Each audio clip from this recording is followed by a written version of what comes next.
towards round 3 haul.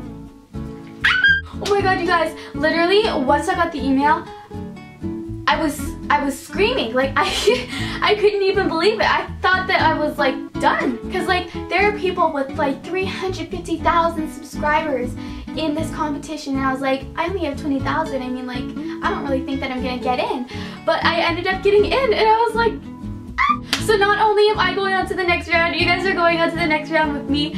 We got this, you know, you guys, we got this. Whew. Yeah, let's get started. Ugh.